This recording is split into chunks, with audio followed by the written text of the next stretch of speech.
Yeah, right then, guys. Hello, and yeah, this is just a quickie today.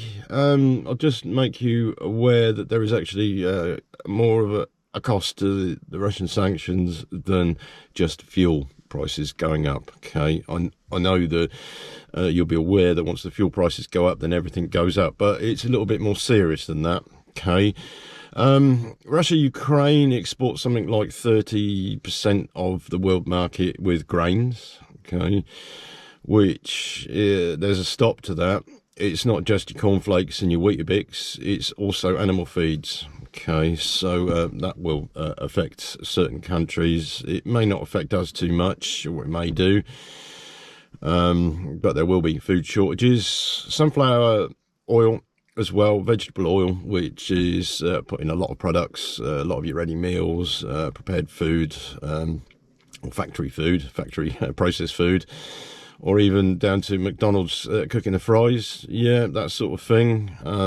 They export something like 45% of that to the world. Okay, so there may well be a big shortage of that. But it doesn't stop there. It does not stop there, because Russia also exports precious metals out to industry, especially the automotive industry as well. Yeah, so I'll talk a little bit about that so you can understand the market analysis, if you like, or the price rise. There's a video down below. I'll put a link to it, which I watched yesterday, which I found interesting, to say the least. Okay, and he explains it a little bit better than I will. All I am is just the messenger to tell you about it. Yeah, so palladium, platinum, you will know those metals because they use them for catalytic converters, don't they? Yeah, well, Russia exports quite a high percentage of that to the world. Or they did. They did, but they don't now. There's sanctions on that, which means automotive manufacturers are going to find it hard to find components, exhausts, to fit on motor vehicles, aren't they? Or combustion engine motor vehicles, yeah. Aluminium as well, they export, which is a one. Cylinder heads and vehicle components as well. Yeah, they also produce nickel. Yeah, this is a one for things like nickel coating, mixing with stainless steel, but also electric car batteries, or batteries in general. Yeah, so yeah, prices will go up and there'll be shortages of those vehicles and batteries for electric vehicles in the short term. Yeah, one metal I found quite interesting, which obviously is going to, ring a bell in the head, is vanadium. Yeah, chrome vanadium spanners are a one, aren't they? It's actually an alloy maker. So what they do is they mix a little bit of vanadium in with the steel to make it stronger. Okay.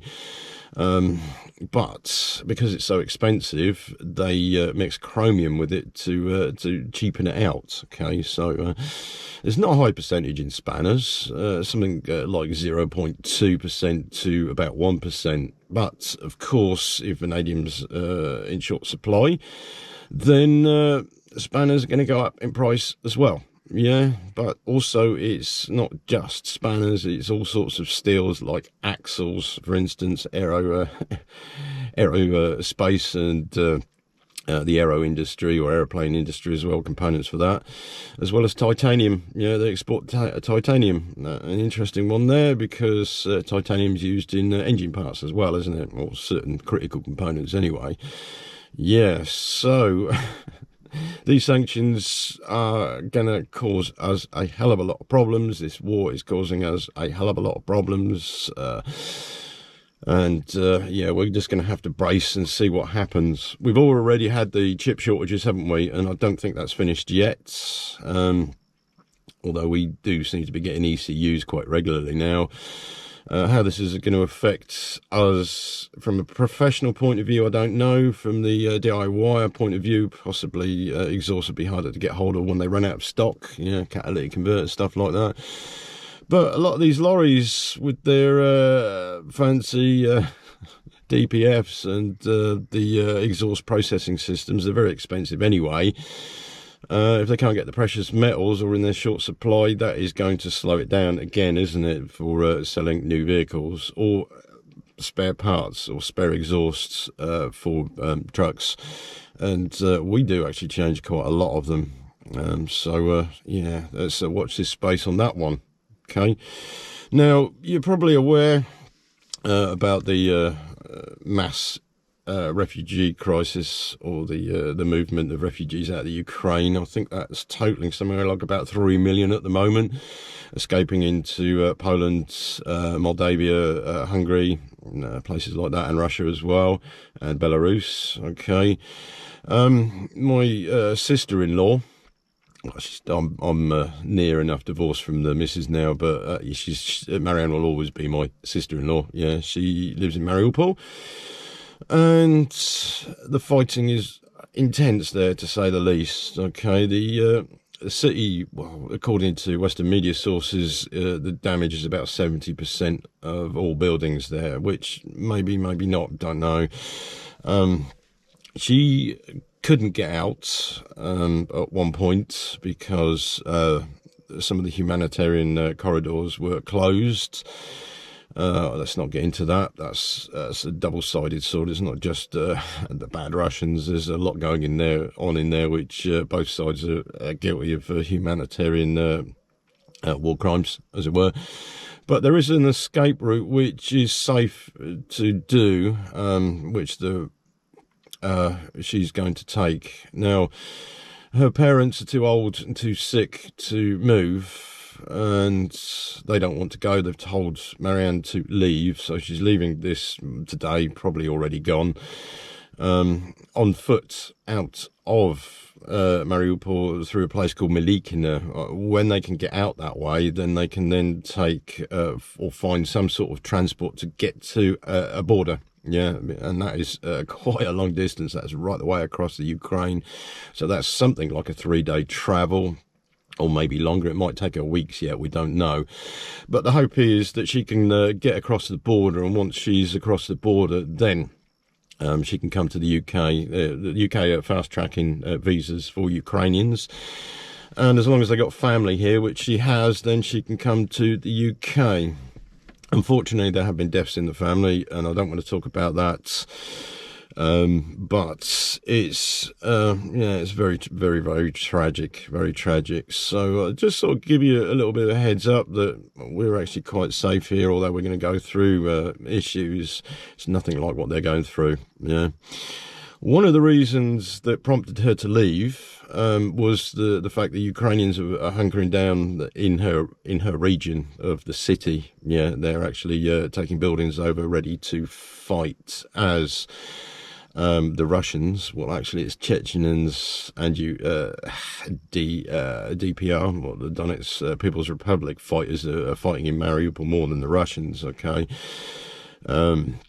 But yeah, they're coming across the city slowly, and it's a building-to-building warfare at the end of the day, which you can imagine the civilians getting in the way. They're either going to get hurt, wounded, or killed. Yeah.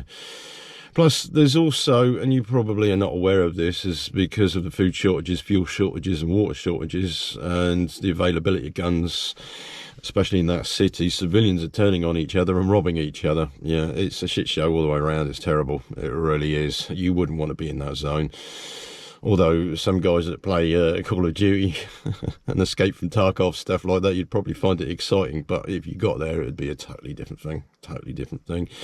And from what I understand, the guys that have left the UK, well, actually from Europe and everywhere to go and fight the Russians, are already retreating.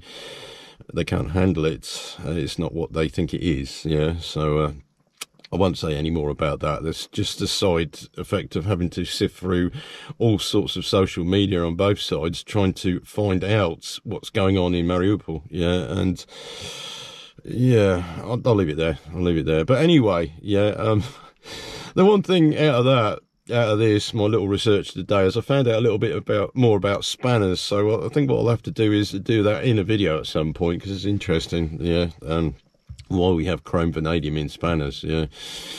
Anyway, I'm glad you got to the end here. Thank you very much. I was thinking about doing some sort of aid charity event of some sort on YouTube, but I thought, no, it's probably better that people just donate through whichever way they can.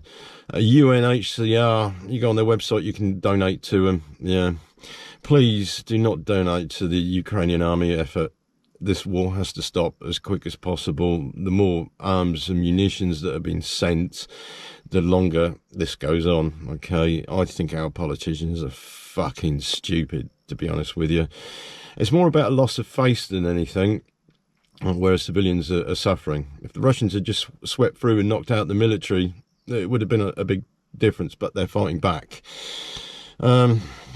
I suppose the upside of this at the end of the day, that quite a high percentage of males in the Ukraine will be killed. Yeah, so there'll be a lot of available females. Yeah. Which, yeah, is it an upside or not? I don't know. There's going to be a lot of strife either way. So anyway, look, I'm going to shut up now. I'm going to go. I'll see you later. See you in the next video, okay?